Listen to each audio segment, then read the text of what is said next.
Hi, everyone. We have a very special announcement to share with you. So as you know, we started Carrying Wayward almost a year ago, and thanks to all of our listeners and supporters, we've actually recorded over 40 episodes, a few minisodes, and also a couple of special events. We know some of you have been asking for more content, like longer episodes, more interaction, more events, and yes, bingo cards. Don't worry, we haven't forgotten. They are in the pipeline. Yep, and guess what, Wayward friends? We've decided to start a Patreon. So our weekly episodes will remain free, but if you're interested in some extra content and perks, you should have a look at our Patreon tiers. Yep, our tiers start at just $3 a month. Choose the one that fits you best. We're offering perks like exclusive access to a Discord server where you can chat with Mary and I daily, post-show content, free access to monthly live events, and some producer-level shout-outs right in the podcast. The support of our patrons will actually allow us to pay for our existing expenses, like the rights for our intro music, our Google Drive, but also things like upgrading some of our recording equipment and also investing in making some merch because we have lots of fun merch ideas. Oh, we do. So go check it out, patreon.com/carryingwayward. The link is available on all of our social media channels. Don't hesitate to reach out to Mary or I if you have any questions. All right, Drew, we've got work to do. Yes, we do. Welcome to Carrying Wayward, a supernatural podcast for fans who aren't ready to let go and newcomers to the series who are ready to jump in. I'm Drew Schulman. And I'm Marie Vigourou. In this episode, we're diving into Supernatural Season 2, Episode 19, Folsom Prison Blues. Let's get this show on the road.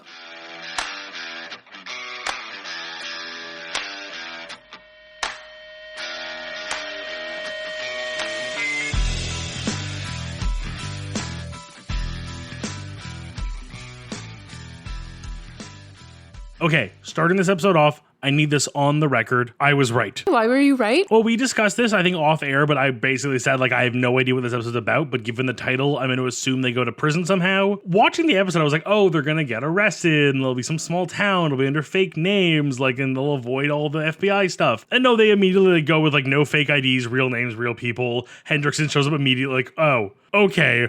Where is this going? I'm like, how are they getting out of this? I think it was Dean who was like, yeah, this guy moved faster than I thought he would. It was clearly a surprise for both of them that the FBI would have gotten involved so quickly. Even though Hendrickson is surprisingly not a major player in this episode, he kind of gets his little cameo at the beginning and a few moments here and there, that one of which really pissed me off. It just sort of goes to show that he is dangerous. Definitely. He is absolutely an antagonist at this point. I don't want to say a villain because I'm not too sure that he is, but definitely an antagonist here. Do you want to do the recap right away? Count me down. Perfect. 3, 2, 1, go. We have a ghost uncovered by people doing repairs in a prison. Ghost gives people heart attacks. Ghost makes kill. The boys are like, well, we got to go after this ghost because we promised some guy that Dad was friends with who apparently saved Dad. And the way they get to prison is just going to prison, apparently, by getting themselves caught.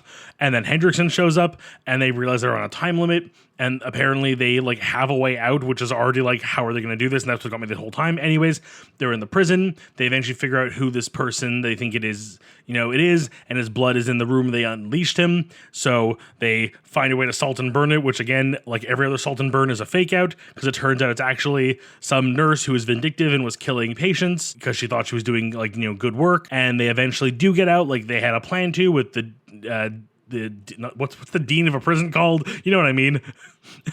And then the dean of the warden who's their friend, who their dad's friend Deacon, who lets them out, and they go. And then also their lawyer lies to the cops and gives them the wrong graveyard. Is she on their side? Ooh, someone believes them. Time. Did I miss anything in my weird forgetting how words work? No, honestly, you really didn't. I mean, I only have 2 small notes in the long game, and one, it's that we see Agent Henriksen again, which we've definitely talked about. And I also wanted to note that, believe it or not, this is neither the first nor the last time that Dean's heart will be gripped by some kind of sinister creature. What was the first time? The Reaper in Faith. That's a motif I don't want to keep seeing, but I guess we're going to have to see it again. Oh, yes, we are. I guess we hop into story time and discuss this a little more detailed. first, I sort of want to know, when the boys got caught, what was going through your mind? No part of me assumed it was not a plan that they were doing this to get caught on purpose. The bigger shock, I think, was when Hendrickson reveals himself and it's like, oh my God, he's here this quickly. I kept kind of like doing the thing where it's like, okay, so they get caught by some small local town police. That's not so bad. They'll give some fake names, some fake ID, and they'll get out eventually, or they'll break out because it's a small local jail. And then immediately like, no, this is Sam and Dean. Okay. They're on a timer before Hendrickson shows up. Hendrickson's here. How were these idiots planning to do this? The boys are usually much better at like breaking and entering and not get caught. And they were what? Like just looking at some old weapons? Is that what was happening? Yeah, it looked like they were like checking out antiques or something. They were antiquing, quite literally.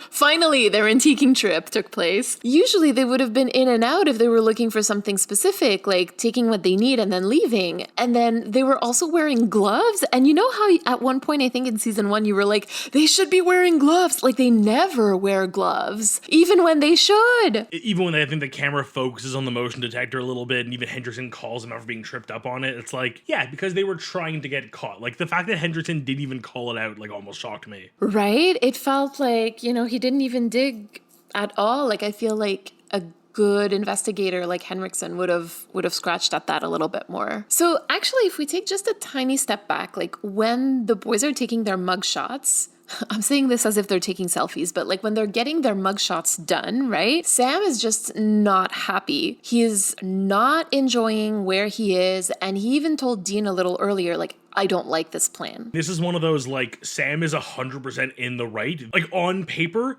this is a terrible plan. Like, I can't believe it worked. I am 100% Team Sam on this. Sam's a goody two-shoes. Sam going to jail, even if it's for a good reason and they're, like, doing it, like, for the way they're doing it, it's like, this is not something Sam would ever want. This is, like, I could imagine, like, this same scenario if this was like a kid's show and it's like, we're gonna do this thing to save somebody, but in the meantime we're gonna get like detention, and Sam would be like heartbroken over getting detention. Well, we could have gotten killed or worse, expelled. Yes.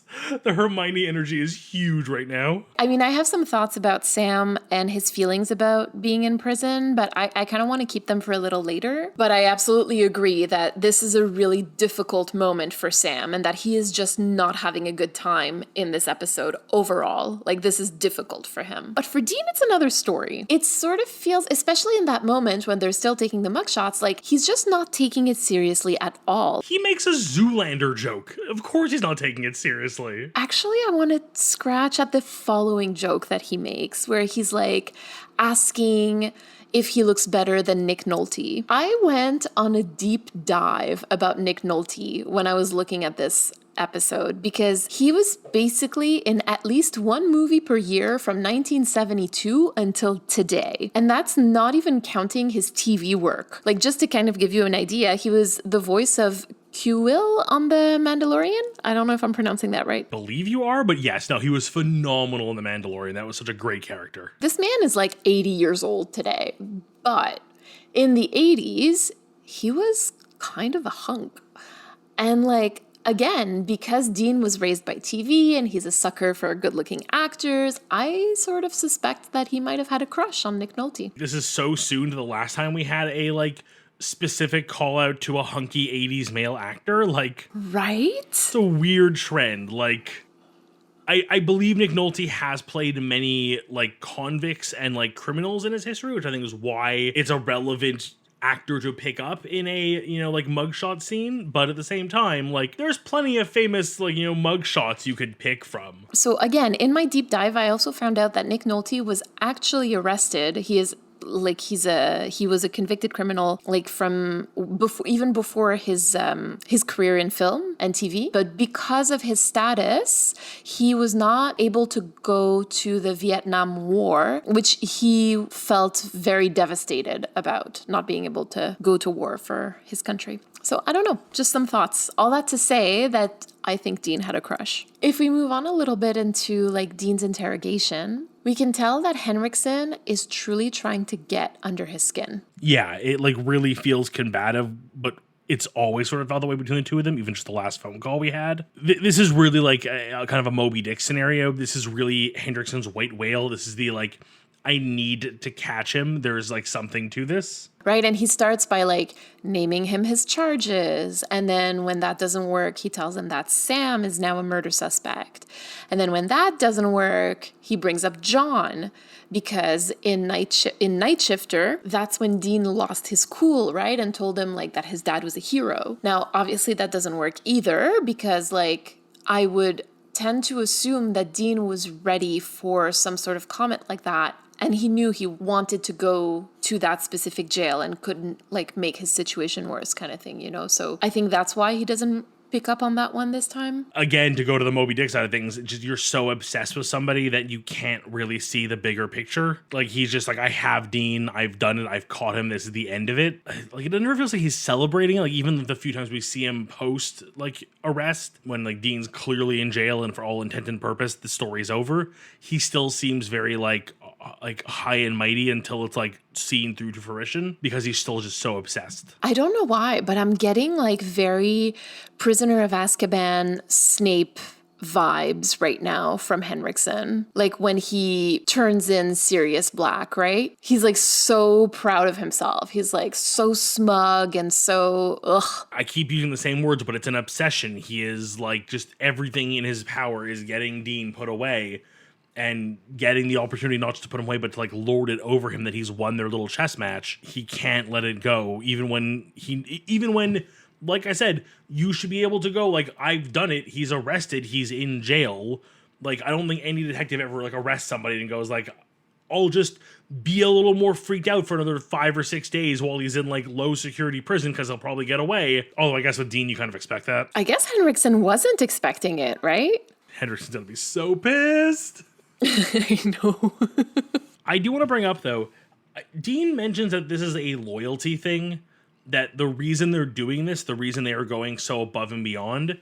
And yeah, he also says like it's doing the right thing. These people, though they're criminals, they don't deserve to die, which I'm really happy with that sentiment. But at the same time, that they're doing this out of some sort of loyalty to someone that John owes a debt to. Again, this sort of just goes back to that whole living in John's shadow, that even with John not hovering over them as a parent anymore, and they're trying to break free a bit from his grasp, they still feel a connection to the people around John and feel like they need to keep John's name in almost like a good light. I'm thinking back to the dynamics of season 1, and I guess that makes sense, especially with Sam being so reluctant about it, like not liking the lengths to which they're going to achieve that, and Dean being very, very motivated for it. It did feel off to me that we had this sort of discourse in season 2, especially so late in season 2. Like, we're almost at the end of it. And we're starting to see also, I think we've had this conversation already, but we're starting to see Dean like waver a little bit in between like speaking well of John and speaking badly of John, not wanting to justify one or the other, because again, I fully relate to both,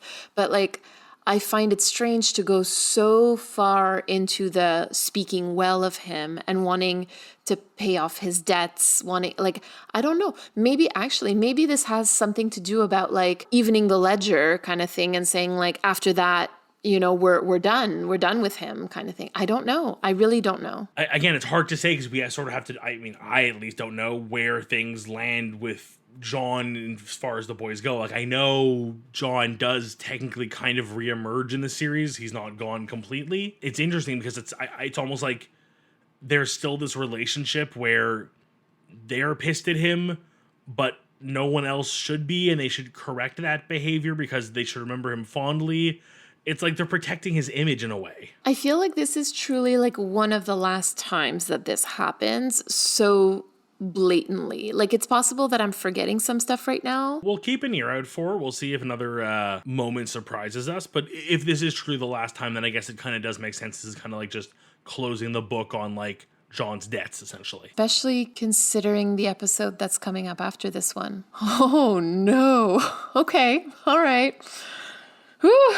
Oh, I don't like the link I just made, but whatever. It's there now. I can't take it back. Now, there's a big conversation in the fandom about how well Dean fits in this episode in prison. Even Sam asks him, like, does it bother you at all how easily you seem to fit in here? And Dean replies point blank, no. Not really. I want to talk about that for a second. You talked about Sam being a goody two-shoes and never wanting to go to prison, right? Which is absolutely true, and I get that energy from him too. But Sam and Dean often break the law. There was a lot of stuff that was listed earlier in the episode, like credit card fraud, identity theft, grave desecration. They do all of that stuff. They break and enter, they impersonate law enforcement, they destroy property, they loiter. They're not, and in many ways, according to the law, that's where they actually belong. Dean also said about Nurse Glockner, maybe she's going after somebody that breaks the law, like me.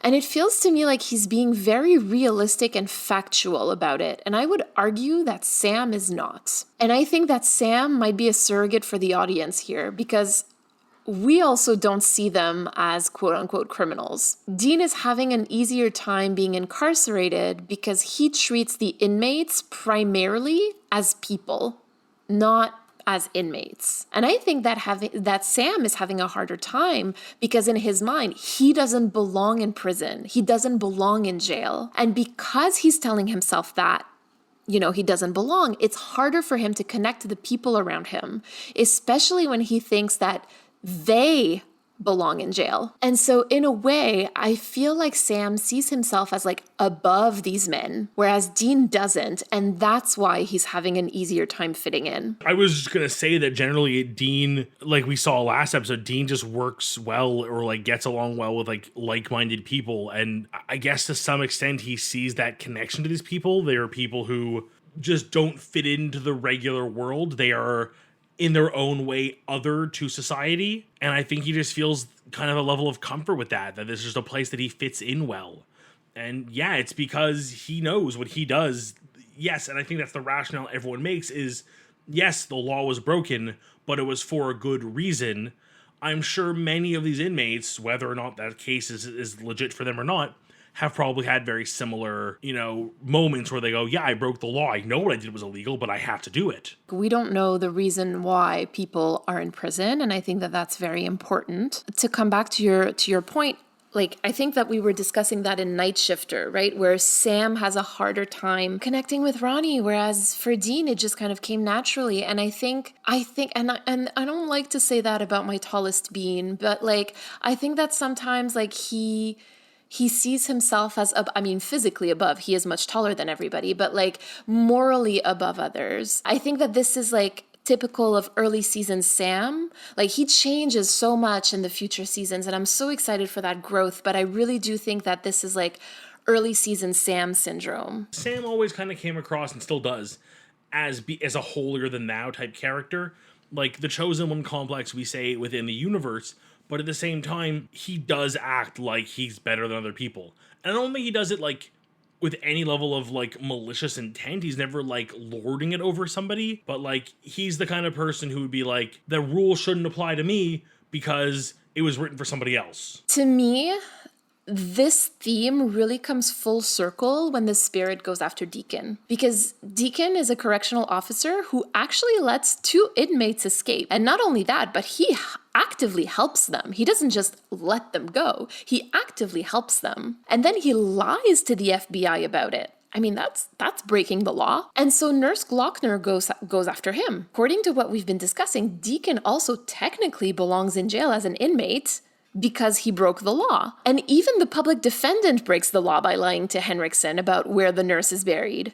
Literally, every character in this episode breaks the law, except Henriksen, and he's the antagonist. And so I think that this episode in its own way sort of asks the evergreen philosophical question, is abiding by the law always the moral thing to do? Or the other way around, is breaking the law always morally wrong?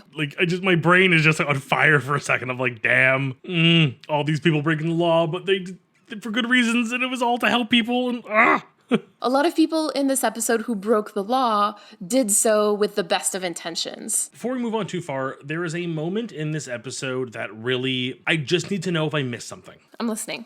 we have the moment of like the SWAT team pulling up at the cemetery and going after the boys, and the boys burn the body, and then surprise, they were in a different cemetery. It's revealed that the lawyer lied.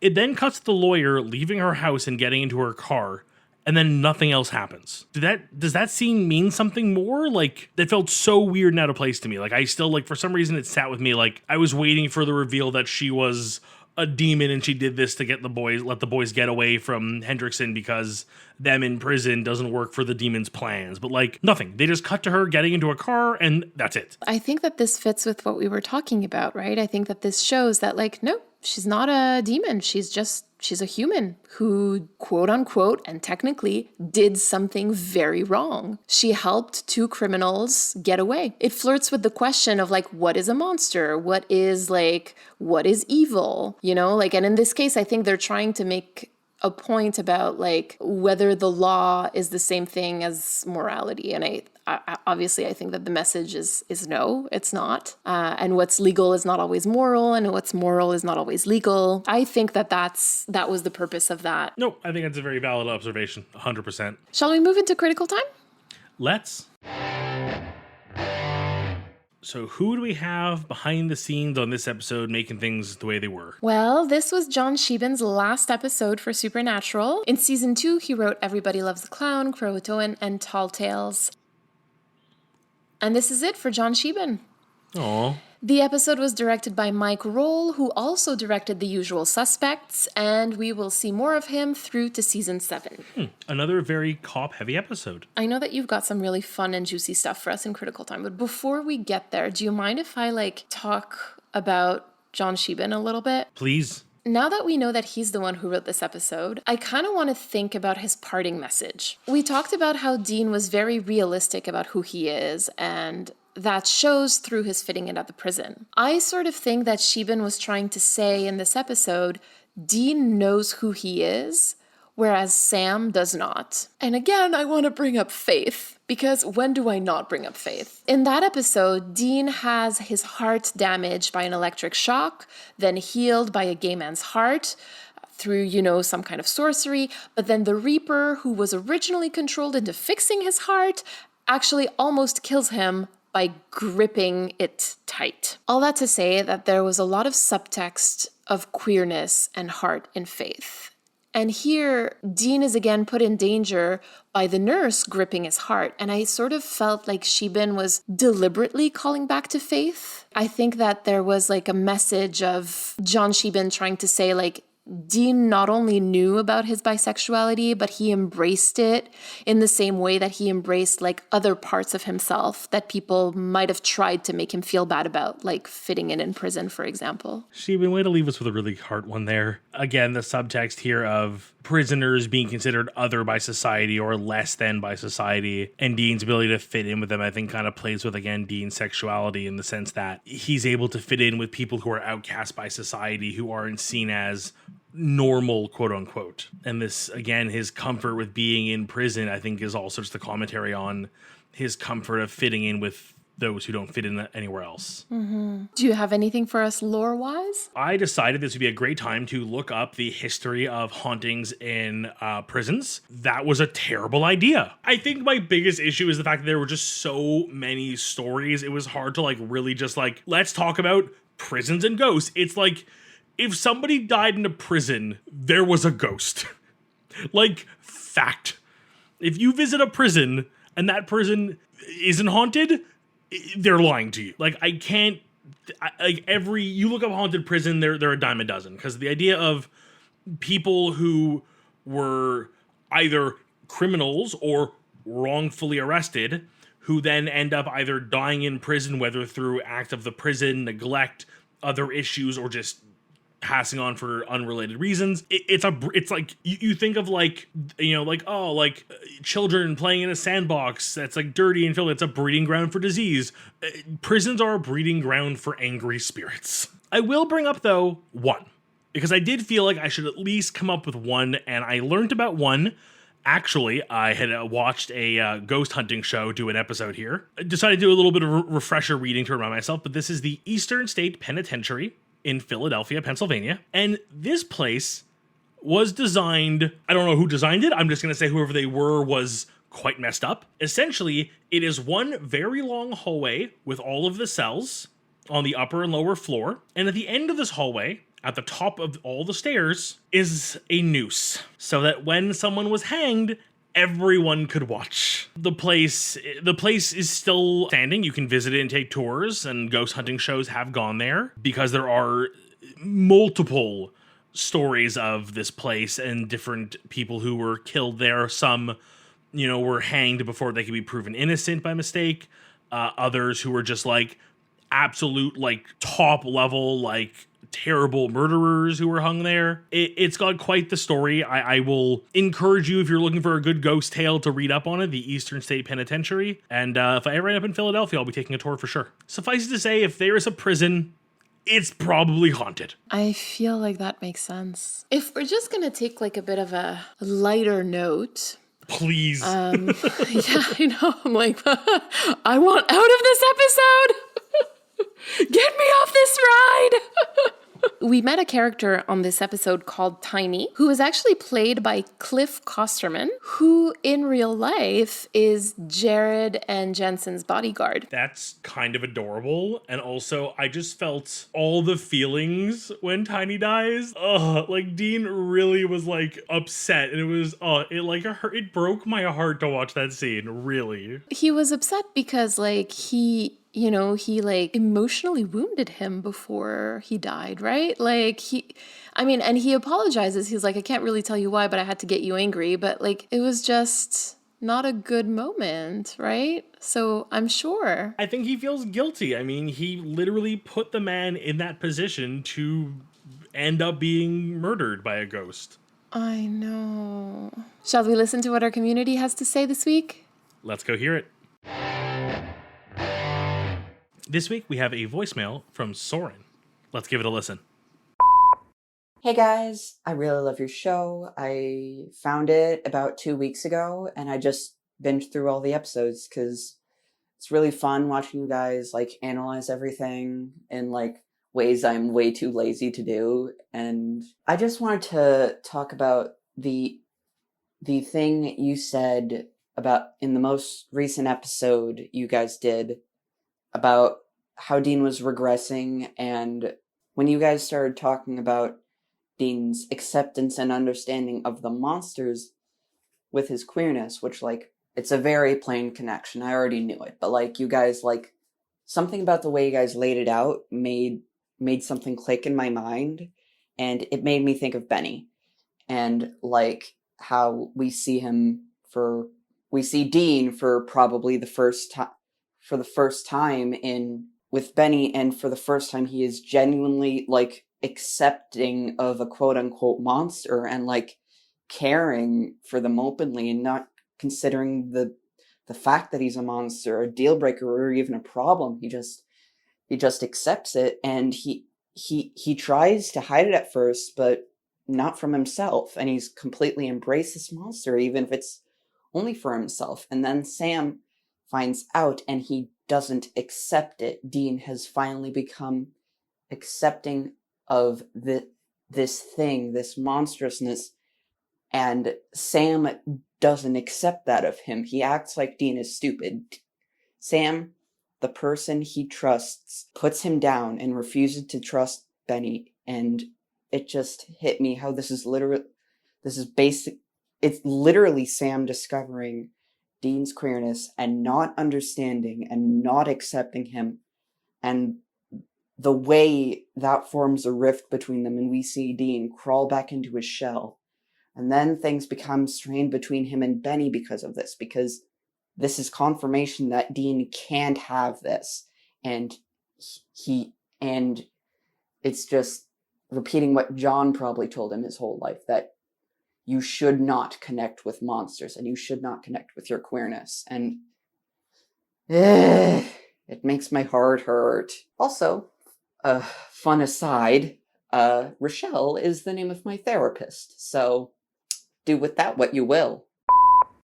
First things first, Soren, thank you very much for that voicemail. I will be very honest, I don't know who or what Benny is, but after listening to this, I'm rather excited because I like the idea of seeing Dean care that much about something or someone, and the idea that it's clearly a monster. Like, I'm really excited to get there. I'm hoping it's soon, Mary. It's not soon. One day. It's okay. One day we'll get there. But the parts I can definitely speak to are, one, I'm also very lazy. Note, like 90% of the research in this show is Mary. So I feel you. But sorry, I couldn't resist. But I love that you were able to make that connection, that we were able to help bring you to that.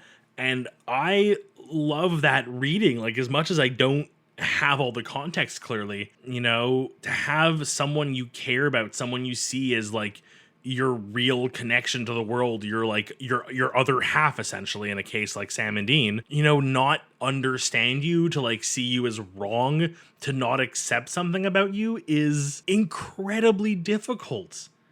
So if this really is a tipping point, like, I am so afraid of it, but like, I really, like, I'm worried about this episode, but I'm so excited for this episode at the same time. Oh, it's not an episode. It's a full-on storyline, just so that you're aware. Yes, I'm excited.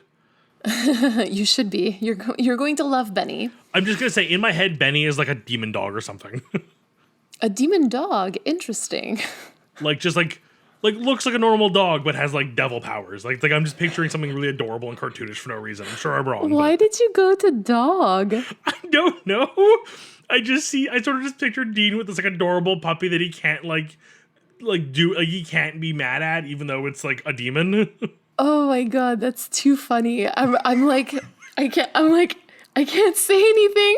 I'm holding myself back so hard right now. Okay. We'll get there. Sorry, continue. I got you off. We will. Let me answer to Soren. Her voicemail was so beautiful. I want to be able to answer her. Soren, thank you for this lovely voicemail. Do with that what you will, but seeing as I am still in the process of looking for a new therapist, Rochelle has been my therapist for the past little while, so, you know, putting that out there as well. In more, I guess, seriousness, I think that it's so important to put words on the subtext of Supernatural, because so much of the show lives in the subtext. If you've been in the fandom, I think that you may have experienced some strong pushback in terms of some readings of subtext. And so that's truly like one of the things that I really want to do on this podcast, like put words on the subtext. I love your read. I think that you're absolutely right, because there was always something that bothered me about the whole like Sam, Dean, Benny storyline, and you've managed to put words onto it. And so thank you so much for that. Like, I'll definitely be taking that as we go into that storyline. So thank you very much. Soren, I hope when we get there, you can share some more thoughts with us on that one, because I am excited for Benny, human, demon, dog, or otherwise. Let's go to the crossroads. Yes, let's go. Would you like to get us started this week? I had a moment in this episode. One, we totally glossed over like the only negative point in this episode that really hit me, which is Hendrickson's line to the lawyer about like, this is like, what does he call it? Like, this is grown-up time or something. Basically insinuating that she's like below them. It's never explicitly said it's because of the gender, but it very much felt like we're the big boys and you're a little girl, and it just rubbed me the wrong way. Like, that was the moment where I expected the lawyer to go off and do more research, and I like there's a really good moment too where I think the line Hendrickson gives is, you know, they show up in town, then people die. I wanted her to like go back and like do research and go like, no, it seems people are dying, they show up, and then the deaths stop. Like, that's why I was expecting her to be like more contextual to the episode, to have more meaning. And like, yeah, ultimately she like sides with them, like something inside of her, like it's almost more of like she just chooses to believe Dean because of the goodness in his heart. And that's why she gets the information, lies to the cops, and lets them get away. I think having her basically outsmart Hendrickson by doing the research and realizing, wait a second, there's something going on here. And like, yeah, at the end of the day, she could still just vanish into the series and never be seen again, but at least give us as the viewer, like, people can put two and two together and realize that what they're doing is good, even if they don't understand it. And I think that would have been such an important message, that you can understand somebody, even, or you can believe somebody, and you can, believe in somebody even if you don't understand them. I think would have been a powerful message, and also would have stuck it to Hendrickson a little better. As much as I love John Sheehan for what he's done for, by Dean, I feel like there are a lot of problematic elements in his episodes, as there are for almost every episode in the early seasons. And so, he's not the only one who does this, but I agree. I mean, there was, using fat shaming in order to get Tiny angry. There was this line from a black man to a woman, yes. So there's definitely a lot of problematic in this episode. If I may, my deal, and I don't know, I guess it's going to be dealer's choice, because my issue with this episode is presenting prison as an easy place to escape. That rubbed me the wrong way, because I actually recently found out that somebody that I used to be close friends with in my late teens has actually been incarcerated for several years. I'm not going to go into details because, they're very open about their story, but it's just not my story to share in this context. I'm just trying to imagine my friend watching this episode, knowing that they've spent several years of their lives, incarcerated, they haven't seen their children or their loved ones during all that time. And I feel like it's important to note that this episode, just used prison and jail as a plot point. It wasn't to talk about the reality of inmates in the United States. And that's kind of the reason I'm bringing it up. It feels like jail is kind of a joke in this episode. There's this underlying tone of comedy through the episode that I just didn't love. Because the experience of being incarcerated is very specific. And I don't think that we saw that, what we saw was a true representation of that. It was made out to be a joke. There were hints here and there, when the boys are meeting their cellmates and they're both feeling unsafe. But even that, felt a bit like a joke. There were the confrontations between the inmates, but that also felt a little bit like a joke. There were also confrontations between the inmates and the correctional officers, but that also was sort of turned out to be a joke. And then there's Randall telling Sam that an inmate was beaten to death by a CO, and then his death was listed as a heart attack, and that silence was the price to pay for safety. There's some hints here and there about the realities of inmates in prisons, especially, for-profit prisons. I just think that this is another instance where the show is using a vulnerable population as a prop to tell a ghost story. Yeah, I feel like prison, it kind of falls in the same category as sexual assault on men, where it was played for jokes back then, and only in recent history has it kind of been people have basically come out and said no, you can't joke about that stuff anymore. That's not appropriate. And I feel this, and I feel bad almost saying it didn't really hit me as much in this episode. And I don't think that's a credit to the show. I think that's a commentary on me as a viewer who is so used to seeing prison as a set piece for television shows.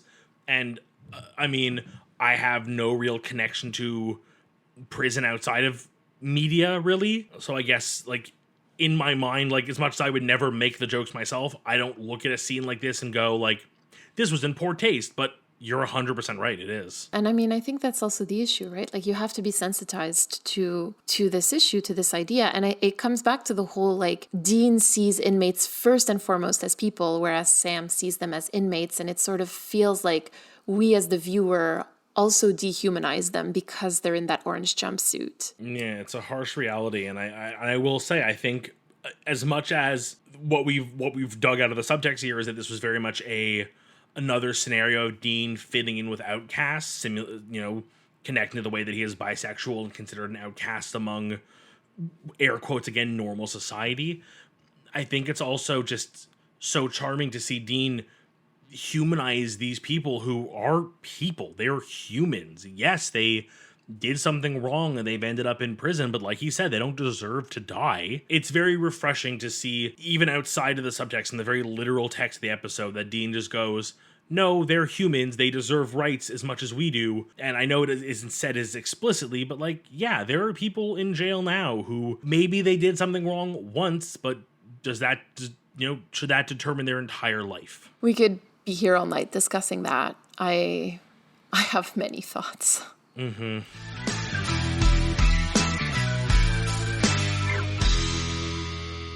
You've been listening to Carrying Wayward, a supernatural podcast produced by Rochelle Castellano, hosted by Drew Schulman and myself, Marie Vigourou. Thank you to our bunker patron, Katira, for her generous support. This week, we'd also like to thank Soren for her voicemail. Help us keep the conversation going. You can send us a voice recording at carryingwayward@gmail.com, follow us on Twitter, Instagram, TikTok, and YouTube using @carryingwayward, and leave us a rating and a review on Apple Podcasts. And don't forget to join our Patreon for perks and extra content. Our October live event will be a live watch of Bad Day at Black Rock on October 28th. You can use the link in all of our social media bios or go directly to patreon.com/carryingwayward.